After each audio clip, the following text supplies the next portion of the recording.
오늘 말씀은 마태복음 13장으로 이 모든 것을 깨달았느냐 라는 제목으로 하나님의 말씀을 전하겠습니다.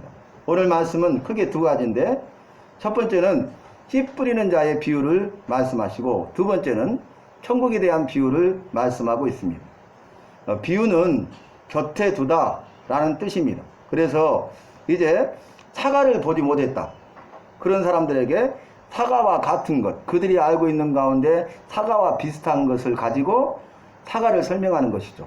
그래서 동그란 것이다, 겉은 빨갛다, 그리고 꼭지가 달려있다, 그리고 쪼개면 안에는 이제 씨앗이 가운데 들어있다, 이렇게 해가지고 곁에 두다, 그들이 알고 있는 것들을 가지고 다른 것을 설명하는 것이 비유입니다. 그래서 첫 번째는 씨 뿌리는 자의 비유를 말씀하시고, 두 번째는 천국에 대한 비유를 말씀하십니다. 예수님께서 이 비유를 다 말씀하신 후에 고향으로 돌아가서 가르치시되, 고향 사람들이 주님의 말씀을 들었는데, 주님의 말씀을 들을 때에 구원자시요 하나님이시요 하나님의 아들이신 주님의 말씀으로 듣는 것이 아니라, 이는 목수의 아들이 아니냐, 그러니까 나사렛 땅에서 온 나사렛 예수, 그리고 목수 요셉의 아들, 그의 어머니 마리아, 그 형제들과 누이들이 우리와 같이 있지 않느냐. 그러니까 예수님이 태어나서 어릴 때부터 지금까지 모든 부분을 다 알고 있잖아요. 그런데 이런 능력이 어디서부터 났느냐 하면서 이제 주님의 말씀을 주님의 말씀으로 듣지 않는 것이죠. 목수의 아들의 말로 듣는 것입니다. 그래서 그들이 예수를 배척한지라 예수께서 말씀하시되, 선지자는 자기 고향과 자기 집에서는 존경을 받지 않음이 없느니라. 그러니까 선지자는 존경을 받고 존경을 받을 수밖에 없는데, 고향 사람들은 예수님을 배척한 것이죠. 그래서 이들이 믿지 않음으로 인하여 그곳에서 많은 능력을 행하지 아니하였다, 이렇게 말씀이 끝납니다. 여러분, 믿지 않음을 인하여 많은 능력을 행하지 아니하였다, 이 말씀을 우리가 다르게 생각하면 믿음으로 인하여 많은 능력을 행하시더라. 그래서 주님이 말씀하시는데, 주님의 말씀을 믿느냐 주님의 말씀을 믿지 않느냐, 주님의 말씀을 듣는데 주님의 말씀을 주님의 말씀으로 듣느냐 사람의 말로 듣느냐, 주님의 말씀을 듣는데 주님의 말씀을 우리가 깨닫느냐 깨닫지 못하느냐, 주님의 말씀을 듣는데 주님의 말씀을 우리가 듣고 깨달아서 행하느냐, 듣지 못하고 깨닫지 못해서 행하지 않느냐, 이것이 오늘 13장의 핵심입니다. 먼저는 씨 뿌리는 자의 비유를 말씀하시는데, 씨 뿌리는 자가 나가서 씨를 뿌릴새, 더러는 길가에 떨어지고, 더러는 돌밭에 떨어지고, 더러는 가시떨기에 떨어지고, 더러는 좋은 땅에 떨어짐에, 이렇게 말씀하셔요. 씨 뿌리는 자는 씨를 뿌릴 때 의도는 뭡니까? 이 모든 씨가 좋은 땅에 떨어지기를 원하죠. 그런데 씨들이 주인의 손을 떠날 때에 순종해야 되는데 순종하지 아니하고, 더러는 길가로, 더러는 돌밭으로, 더러는 가시떨기에 떨어졌다는 거예요.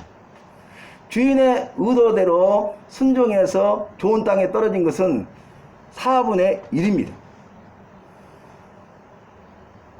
길가에 떨어졌다는 것은, 자, 길에 떨어지니까 새들이 와서 먹어버렸고, 또 돌밭에 떨어지니까 흙이 얇음으로 싹이 나지만은 해가 난 후에 타서 말랐고, 그 다음에 가시떨기에 떨어짐에 가시떨기의 기운이 막혔고, 좋은 땅에 떨어짐에 어떤 것은 100배, 어떤 것은 60배, 어떤 것은 30배를 결실하였느니라, 이렇게 말씀하셔요.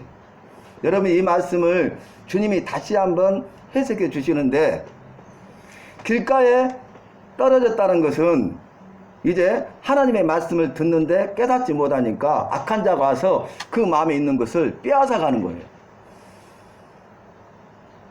주님의 말씀이 선포되는데 그 주님의 말씀을 깨닫지 못하니까 마귀가 와서 그 말씀을 빼앗아가는 것이죠. 그래서 그 사람은 그 말씀대로 살 수가 없다는 것이죠. 두 번째, 돌밭에 떨어졌다는 것은, 자, 이 사람은 주님의 말씀을 듣고 잠시 견디다가 말씀으로 인하여서 환난과 박해를 당하니까 이제는 넘어져 버리는 자를 말. 주님의 말씀을 들었는데 그 말씀대로 살겠다고 하는데 싹은 나지만은 어려움이 오잖아요. 말씀 때문에 말씀으로 살아가니까 뭐가 옵니까? 박해 그리고 이제 환난이 오는 거죠. 그로 말미암아서 넘어지는 자라 말씀하십니다. 그 다음에 세 번째, 가시떨기에 떨어진 자는 어떤 사람입니까? 자, 말씀을 들었어요.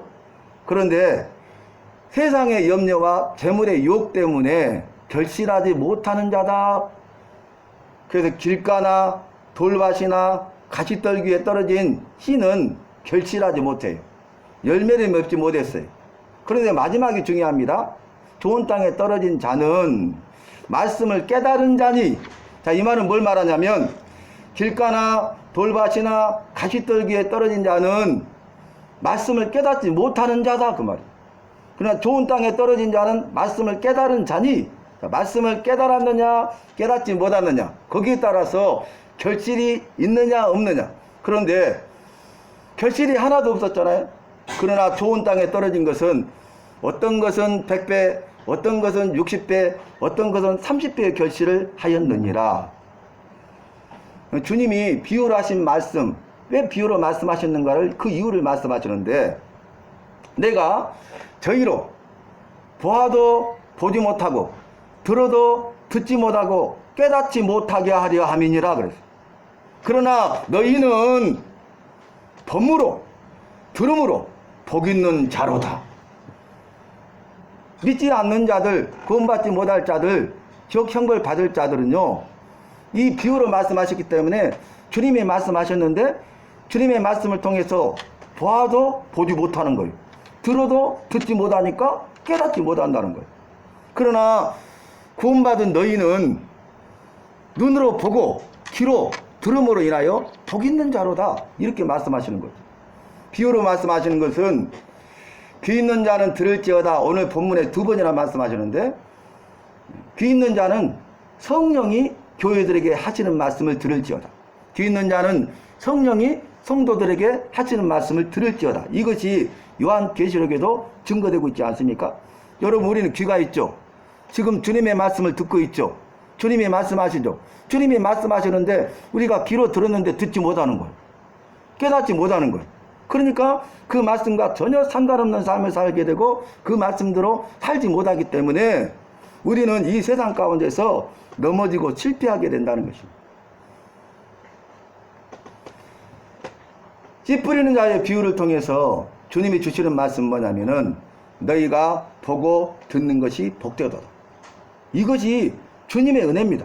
우리가 주님이 말씀하셨는데 그 주님의 말씀을 오늘 이 시간에 보게 되고 듣게 되고 깨닫게 되는 게 복입니다.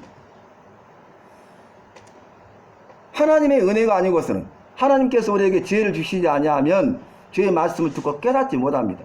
좋은 땅에 떨어진 씨앗이 될 수 없습니다. 열매를 맺을 수가 없습니다. 아니, 열매를 맺지 못할 뿐만 아니라 풍성한 열매는 기대할 수가 없습니다. 그런데 어떤 이는 100배, 어떤 이는 60배, 어떤 이는 30배를 결실한다고 그랬어요. 사람마다 다르죠. 그러니까 그의 믿음에 따라서 다르다 그 말이. 주의 말씀을 듣고 보고 깨닫는 것에 따라서 그것을 행하는 것에 따라서 다르다 그 말이. 그래서 믿음이 큰 자는 믿음으로 그 큰 믿음으로 행할 때 어떤 사람은 100배의 복을 받는데 어떤 사람은 60배의 복을 받고 어떤 사람은 30배의 복을 받는다는 거예요. 그러니까 최고로 큰 복이 100배의 복입니다. 이삭이 농사하여 그 해에 100배를 얻었고 믿으십니까? 하나님이 이삭에게 100배의 복을 주셨어요. 그래서 우리가 이제 참깨를 심으면 한 구멍에 하나나 둘을 놓잖아요. 나중에 또 나니까 솎아주잖아요. 근데 이 텃밭에 뿌린 씨앗은 조금밖에 되지 않아요. 그렇게 하면. 그런데 나중에 거둘 때 어떻게 됩니까? 풍성한 열매를 거두죠. 그래서 제가 텃밭을 할 때 깨달았어요. 아, 이게 100배, 60배, 30배구나. 주님의 말씀이 틀림이 없구나. 그 믿음대로 말씀대로 되구나 라는 것을 깨달았습니다. 저와 여러분은 주의 말씀을 듣고 깨닫는 자가 되어서 열매를 맺되 100배의 열매를 맺는 복 있는 사람이 되시기를 바랍니다. 그리고 이제 천국에 관한 비유의 말씀을 하시는데, 첫 번째, 천국은 마치 자기 밭에 좋은 씨를 뿌리는 자와 같다 그랬어요. 자기 밭이 있는데 자기 밭에 좋은 씨를 뿌렸어요. 근데 그날 밤에 사람들이 잠잘 때 온수가 와서 가라지를 더 뿌리고 갔어요. 아무도 모르죠. 그런데 이제 씨가 나고 결실할 때가 되니까 그 종들이 주인에게서 와서 말하되, 주인이요, 가라지가 어디서 생겼나이까? 우리가 가서 가라지를 뽑아버리기를 원하시나이까? 그때 하신 말씀이, 가만두어라. 가라지를 뽑다가 곡식까지 뽑을까 염려하노라. 이게 무슨 말씀이냐면, 여러분, 이 가라지는 벽가에 속한 풀입니다. 풀. 그래서 이 가라지는 깊숙이, 그리고 아주 넓게 뿌리를 내려요. 더 잘 자라요. 그래서 이 곡식과 가라지가 뿌리가 서로 엉켜 있죠. 그래서 가라지 하나를 뽑으면 거기에 엉켜 있는 수많은 곡식이 같이 뽑히게 되는 거예요. 그래서 가만두어라, 이렇게 말씀하십니다. 이 가라지 비유를 또 주님이 설명하시는데 이렇게 말씀하셔요. 좋은 씨를 뿌리는 자는 인자요, 예수님이죠. 사람의 아들로 오신 예수님. 또 이 밭은 세상이요. 그리고 좋은 씨는 천국의 아들들이요, 가라지는 악한 자의 아들들이라. 그리고 가라지를 뿌린 자는 마귀요, 추수 때는 세상의 끝이요, 추수꾼은 천사들이니라. 그래서 주님이 이제 마지막 때에는 먼저 가라지를 거두어서 불에 사르기 위해서 단으로 묶고 곡식은 내 곳간에 넣으리라, 이렇게 말씀하셨어요. 마지막 때 추수 때가 되면, 세상 끝이 되면 주님이 심판하시는데, 이와 같이 가라지와 같은 악한 자의 아들들인 이들을 갈라내어서 그들을 풀무불에 던지리니 그들이 그곳에서 이를 갈며 슬퍼하리라, 이렇게 말씀하십니다. 이것이 첫 번째 좋은 씨를 자기 밭에 뿌리는 자의 비유예요. 천국을 비유하는데 이 천국은 좋은 씨를 자기 밭에 뿌리는 것이래요. 좋은 씨는 좋은 땅에 떨어진 씨앗이죠. 그래서 반드시 열매를 맺는데, 먼저 말씀하신 대로 100배, 60배, 30배의 열매를 맺는다는 것입니다. 천국은 바로 이와 같아서 반드시 꽃피고 열매 맺게 됩니다. 여러분, 우리가 주님이 주신 사명을 감당하면 여러 가지 고난도 있고 우여곡절을 겪게 되지만, 마지막 결국에는 어떻게 되냐면, 그 마지막 때에는 주님의 은혜로 말미암아 그 내가 감당한 일에 대하여 하나님이 열매를 주시고 기쁨을 주셔요. 그런데 열매를 주시는데 풍성한 열매를 주시고 기쁨을 주시는데 넘치는 기쁨을 주십니다. 두 번째는 이제 천국에 대해 비유하는데, 어떤 사람이 자기 밭에 겨자씨 하나를 심은 것과 같다 그랬어요.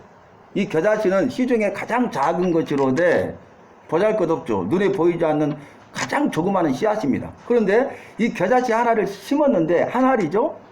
이 한 알의 겨자씨가 자라가지고 나물이 되고 나무가 되어서 공중에 나는 새들이 그 가지에 깃들이느니라. 왜 그렇습니까? 그 겨자씨 안에는 생명이 있기 때문입니다. 하나님의 나라는 이와 같이 생명이 있고 생명의 역사가 이루어집니다. 그래서 이제 점점 자라게 돼요. 성장하게 돼요. 그리고 아주 눈에 보이지 않는 미미하고 보잘것없는 것이었지만 큰 나무가 되어서 공중의 새들이 가지에 깃들여서 쉼을 얻는, 쉼을 주고 참된 평안과 안식을 주는 것이 하나님의 나라라는 거예요. 그 다음에 천국에 대한 말씀을 하시는데, 천국은 바로 이와 같다.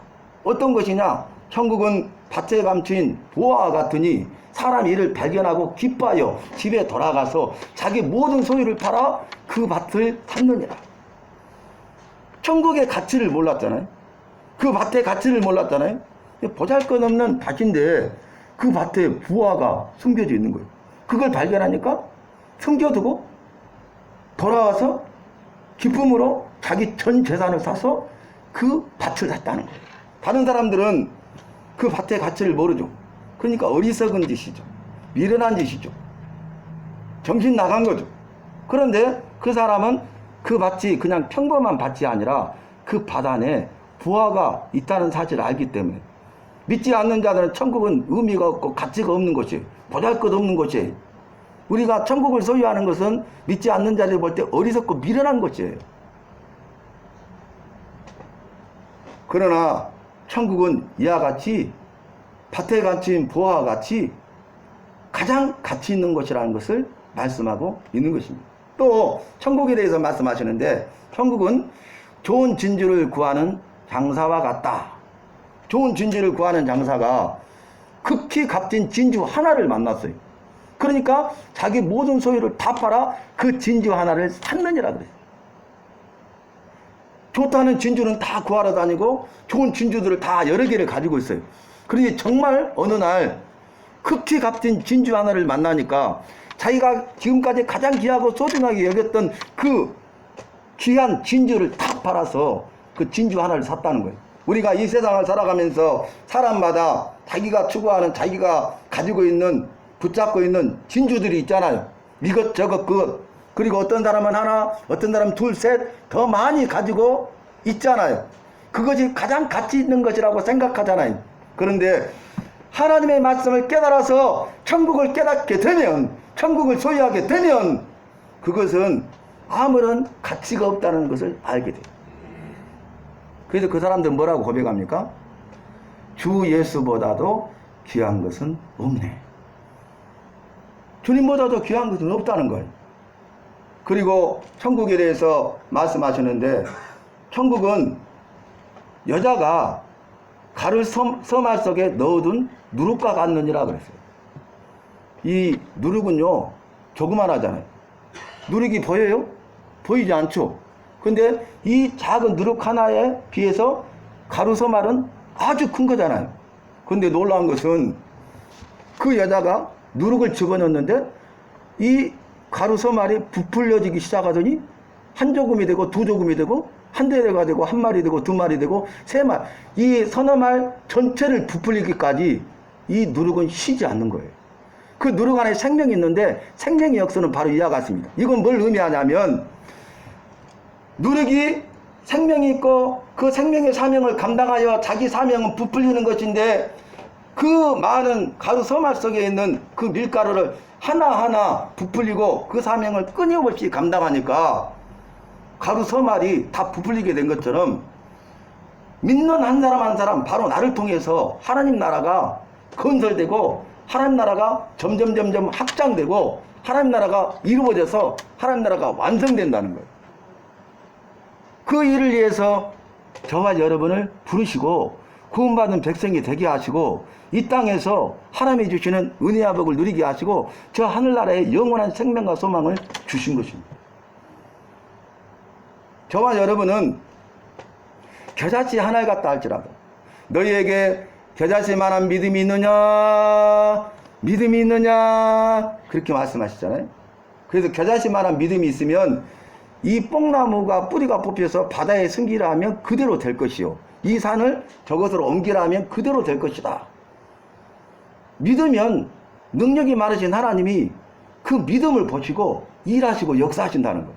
그래서 나는 하나님의 일하심을 통해서 하나님의 능력과 기적을 체험하는 주인공이 되게 하시겠다는 거예요. 그 은혜와 복을 주시겠다는 거예요. 말씀을 듣고 깨달아서 그 말씀대로 행하는 사람에게 오늘 약속과 같이 혹 100배, 혹 60배, 혹 30배의 복을 주시겠다는 거예요. 그리고 천국은 바다에 물고기를 모아 잡는 그물과 같다.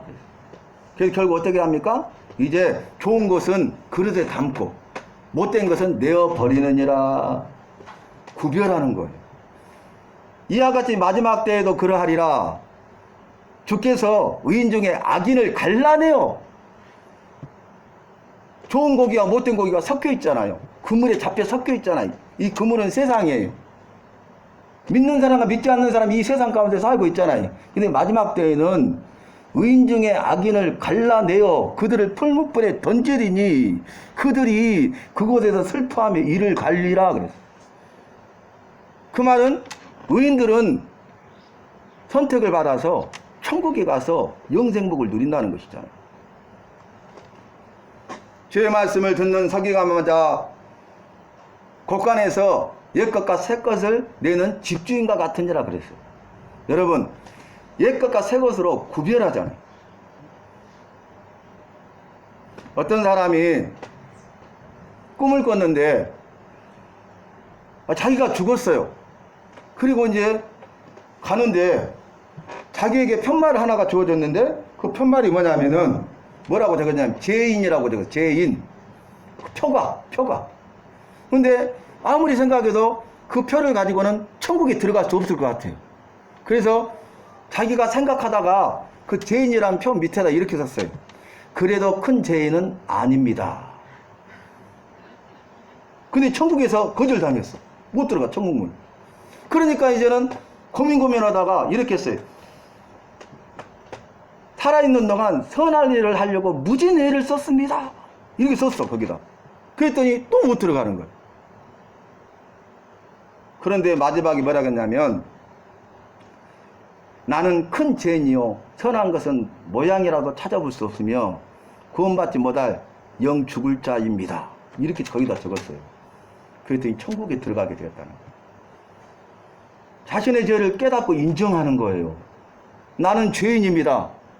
죄인은 천국에 들어갈 수 없죠. 나는 죄인인데 내 죄에 대해서 깨닫고 내 죄에 대해서 회개하는 거죠. 나는 큰 죄인입니다. 나는 선한 것은 눈꽃만큼이라도 찾아볼 수가 없는 악한 자입니다. 나는 구원받을 수도 없고 나는 영 죽을 수밖에 없고 천벌을 받을 수밖에 없는 자입니다. 하고 회개하고 하나님의 은혜를 구하면 은혜가 많으신 하나님은 그 사람의 회개를 받으시고 기뻐하셔서 그 죄를 사하시고 천국에 들어가게 하신다는 말씀입니다. 존 뉴턴이 살아있는 동안에 이런 말을 했어요. 천국에 가면 놀라게 될 세 가지 사실이 있다. 첫 번째는 자기가 정말로 보기 싫어했던 사람을 천국에서 만나게 되는 거예요. 깜짝 놀라는 거예요. 저 사람이 천국이야. 두 번째는 정말 자기가 보고 싶었던 사람들이 천국이 없다는 사실로 놀라는 거예요. 세 번째 더 놀라운 것은 자기가 그곳에 있다는 사실에 놀란다는 거예요. 여러분, 구원은 하나님의 손에 달려 있습니다. 모든 것은 하나님의 손에 달려 있습니다. 그러므로 우리가 주의 말씀을 듣고 주의 말씀을 들으면 깨달아 그 말씀대로 행하는 자가 되어야 합니다. 어제 마태복음 12장 말씀 결론에 어떤 말씀하셨냐면, 주여 당신의 모친이요 당신의 형제들이니이다 이렇게 말하니까, 누가 내 모친이요 내 형제들이냐? 하늘에 계신 내 아버지의 뜻대로 행하는 자가 내 모친이요 형제니라 그랬어요. 그래서 주님이 뭐라고 하시냐면 제자들에게 너희가 내 형제다. 하나님의 말씀을 우리가 듣고 깨달아서 그 말씀을 행하는 자가 형제라는 거예요. 우리 하나님은 아버지시고 우리의 독자 큰아들은 예수님이시고, 우리가 하나님의 말씀을 듣고 행하는 자가 되면 우리를 양자 삼으셔서 하나님의 아들과 딸이 되게 하셔서 주님과 형제가 되는 거예요. 우리 혈연도 중요하지만 이 혈연보다 우리가 예수 안에서 한 피바다 한 몸이른 한 형제 자매 된 것이 더 중요합니다. 우리는 예수 안에서 한 지체 한 생명입니다. 하나입니다. 성령이 우리를 하나 되게 하셨어요. 그러므로 너희는 성령이 하나 되게 하신 것을 힘써 지키라 말씀하지 않으셨습니까? 사랑하는 성도 여러분, 오늘 씨 뿌리는 자의 비유를 말씀하시고 천국의 비유를 말씀하셨어요. 그런데 여러분, 여기서 우리가 유념해야 될 것은 주님이 말씀하셨는데 주님이 말씀하셨음에도 불구하고 보지 못하고 듣지 못하고 깨닫지 못하는 자들이 있었는데, 그 대표적인 자들이 오늘 주님의 고향 사람들이었다는 거예요. 정말 주님의 말씀을 보고 듣고 깨달아서 그 말씀을 행할 자들이 그렇게 하지 않는다는 것이죠. 그러니까 주님의 말씀 하실 때에 그 주님의 말씀을 통해서 보게 되고 듣게 되고 깨닫게 되는 것은 주님의 은혜라는 사실이에요. 저와 여러분이 이 사실을 깨닫게 되고 이 자리에 있다는 사실이, 이곳에서 하나님 앞에 예배 드리고 있다는 사실이 하나님의 크신 은혜와 사랑을 잊지 말아야 하겠습니다. 사랑하는 성도 여러분, 오늘 씨 뿌리는 자의 비유를 통해서 주의 말씀을 보고 듣고 깨닫는 자가 되라, 이렇게 말씀하시죠. 그 다음에 천국의 비유를 통해서 말씀하시되, 네가 정말 보잘것없고 작은 것이고 연약하다 할지라도 주님을 의지하면 주님께서 앞서 행하시고 하신 약속의 말씀을 이루사 큰 일을 행하시고 우리를 아름답게 쓰신다는 약속의 말씀입니다. 이 말씀에 순종해서 저와 여러분은 말씀대로 행하는 교회와 성도가 되고, 또 더 나아가서 우리의 연약함 때문에 더욱더 주님을 의지해서 앞서 행하시는 하나님의 큰 일에 동참하여 쓰임받는 교회와 성도가 되시기를 예수님의 이름으로 축원합니다. 하나님 아버지, 주님의 은혜와 사랑을 감사합니다. 주신 말씀, 내게 주신 말씀, 은혜의 말씀, 약속의 말씀, 생명의 말씀, 주님의 말씀으로 받아 보고 듣고 깨달아 그 말씀대로 행하게 하여 주시옵소서. 우리는 연약하고 부족하고 작은 자라 할지라도 주님이 함께 하시고 주님을 의지하면 앞서 행하셔서 하나님의 큰 일을 행하시고 그 일에 쓰임받는 교회와 성도가 되게 하실 줄로 믿습니다. 예수님의 이름으로 기도하옵나이다. 아멘.